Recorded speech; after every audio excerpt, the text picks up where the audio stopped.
no gon roog faleng faap fane fo ɓeenge fo yifte ɗule amin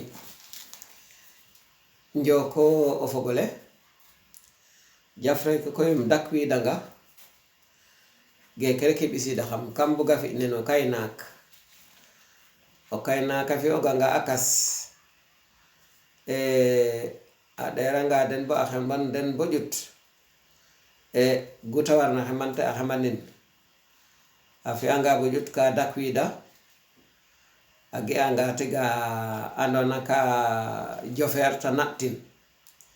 kon koy kam naɗtiida kas laam ne andona roog dongo nangeer xala ten aqatin nen jofna ten biibal ne tektena no a seereer a xalamite to xal ande xala o nanamite e gorde o na fi'an ge refna qal ne te refu ne andona kam ne bugan e biibal ne muut nanga nun sil ngas ne xa'a biibal ne muut nene e ngarit ne roog te ref geeke ngarit ne roog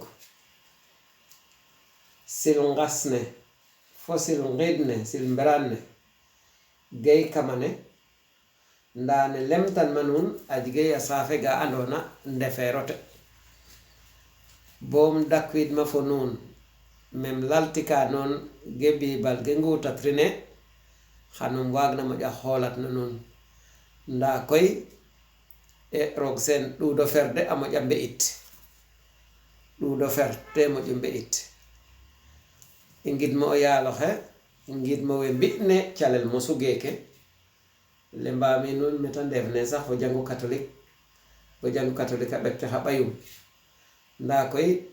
a reɗanga nen gonde deno de ji siqyo sima ngolla saafere luterien o ta sime iyo